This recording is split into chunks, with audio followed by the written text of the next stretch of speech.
Hello everyone, Namaste. I am Dr. Savita Chaudhary and this is my clinic, Shubham Child and Adolescent Clinic.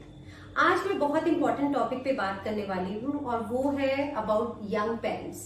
Lately जो ये young parents मेरे पास अपने बच्चों की vaccination के लिए आ रहे हैं, उनका एक बहुत इंपॉर्टेंट क्वेश्चन होता है कि how to resume work back.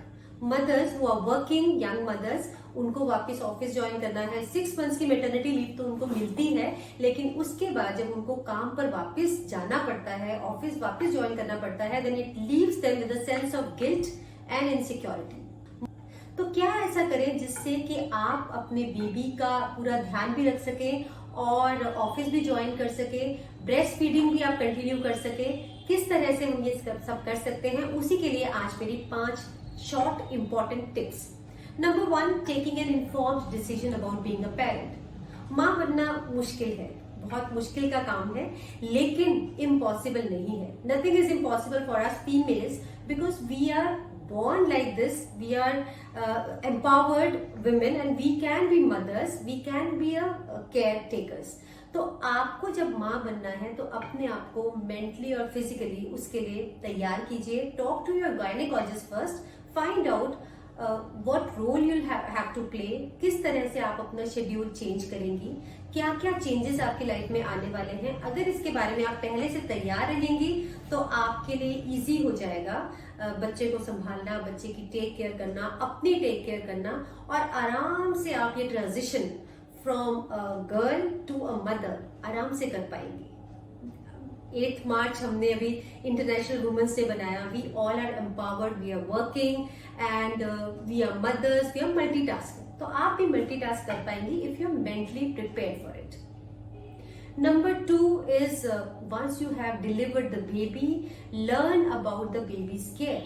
अपने डॉक्टर से मिलिए, जानिए कि कैसे आप बच्चे का ध्यान रख सकते हैं। प्रायोरिटाइज योर थिंग्स कि कब आपको ऑफिस वापस ज्वाइन करना है, कितने टाइम आपको बच्चे के साथ रहना है। Visit your paediatrician, find out every single thing about your child कि क्या क्या आपको उसके डायपर्स से लेके, उसके नहाने से लेके, उसके खाने पीने से लेके, फीडिंग से लेके, सारी चीजें आप एट लेंथ अपने पीडियाट्रिशियन के पास जाइए और समझिए। और सबसे बेस्ट टाइम इसके लिए होता है, गोल्डन टाइम होता है, when you are taking your child for vaccination. हाँ, सारे टीके लगवाइए। Vaccination is a very important tool as a preventive health measure, right? So take your child to the doctor for the vaccination and find out everything about the baby's care and अपना schedule उसी हिसाब से बनाइए, अपना time table उसी हिसाब से। Number 3, when you are resuming work, you can talk to your employer about a flexible schedule.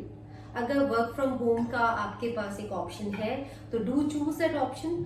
और अगर आपको ये ऑप्शन मिलता है कि आप बीच में घर आके बच्चे को देख सकते हैं तो प्लीज आप उसके लिए भी अपने एम्प्लॉयर से बात कीजिए। It will be great if you can come back home and take care of your child. Sometimes at workplace you have daycare centers also. कुछ मल्टीनेशनल्स में मैंने देखा है ऐसे डे केयर होते हैं जहां आप अपने छोटे बच्चे को भी ले जा सकते हैं।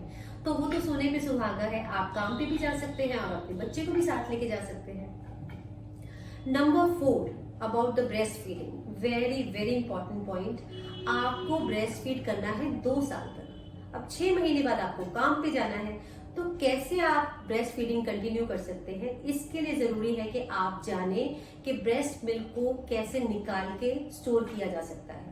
Nowadays there are various types of breast pumps also available and various techniques also available जिससे कि आप ब्रेस्ट मिल्क को निकाल कर स्टोर कर सकते हैं। It can be stored in deep freezer for up to 6 months also. In Western countries we do have breast milk banks जहां पर इतने टाइम तक ब्रेस्ट मिल्क को स्टोर किया जा सकता है। लेकिन आपको अपने बच्चे के लिए फ्रिज में मोटा 24 घंटे तक आप आराम से ब्रेस्ट फीड को रख सकते हैं। लेकिन कोशिश ये करनी है कि आप एक साथ बड़े कंटेनर में ना रख के उनको छोटे छोटे कंटेनर्स में रखें। जब बच्चे को जरूरत हो वो ब्रेस्ट मिल्क को निकालकर आप डबल बॉयल पे, डायरेक्ट गैस पर नहीं रखना है, डबल बॉयलर से उसको रूम टेम्परेचर पे लाना है। डबल बॉयलर का मतलब किसी गर्म पानी के बाउल में उसको रख दीजिए और वो गर्म हो जाएगा। गरम नहीं, रूम टेम्परेचर पे लेके आएंगे और फिर उसको बच्चे को पिलाएंगे with katori and spoon, not with the bottle. और once you have already thought this milk, you can not keep it back in the refrigerator. It's also important. आप इस दूध को जिस आप ऑलरेडी रूम टेम्परेचर पे ला चुके हैं, इसको वापस फ्रिज में नहीं रखना है, क्योंकि it has lost all it's nutrition and nutrient value. तो जानिए कैसे ब्रेस्ट मिल्क को निकाल सकते हैं, स्टोर कर सकते हैं, ये भी आप अपने डॉक्टर से पूछ सकते हैं। आजकल ब्रेस्ट फीडिंग स्पेशलिस्ट भी होते हैं हॉस्पिटल्स में, उनसे मिलिए और इसके बारे में जानिए।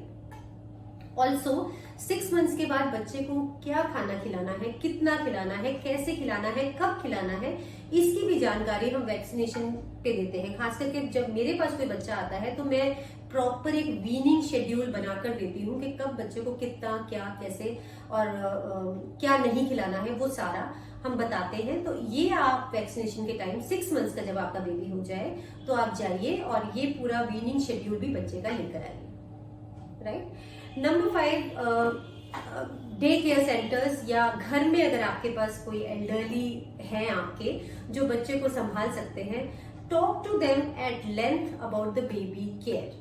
हो सके तो वैक्सीनेशन के टाइम उनको भी साथ लेके जाइए, आपकी मदर है या आपकी मदर लॉ है, so that we can talk about the scientific measures of baby care, कि बच्चे को कैसे मालिश करनी है, कब नहलाना है, क्या क्या दूध कब पिलाना है, कैसे थॉ करना है, क्या क्या खिलाना है। सो get your parents or your in-laws involved in the child care in a proper scientific manner. There has to be no discord between you two. There should not be any. तो आपको दोनों को you have to be on the same page, you and the caretaker of the child. तो आपको उनको समझाना है कैसे ये करना है और उनको इन्वॉल्व करना है चाइल्ड केयर में। Sometimes if you don't have any elderly person available, you might have to choose a day care. तो कैसे चूज करें आप? पहले तो आप ये देखेंगे कि वहाँ का स्टाफ एक्सपीरियंस है, हाइजीनिक है और स्किल्ड है, किस तरह का काम करना जानता है, क्या क्या कर सकता है, कितने और बच्चे आते हैं, what is the hygiene level, और वहाँ सीसीटीवी कैमरास भी जरूर होने चाहिए। आज के टाइम में हम ये इम्पोर्टेंट है कि हम मॉनिटर कर पाए कि बच्चे का ध्यान कैसे रखा जा रहा है, और हो सके तो एक सरप्राइज विजिट जरूर दीजिए ऐसे सेंटर्स में, जिससे कि आपको पता चल सके कि बच्चे की केयर कैसे हो पा रही है। सबसे इम्पोर्टेंट चीज ये है कि माँ बनना बहुत ही सौभाग्य का काम है, बहुत ही सौभाग्य की बात है। We are blessed if we are able to become mother's.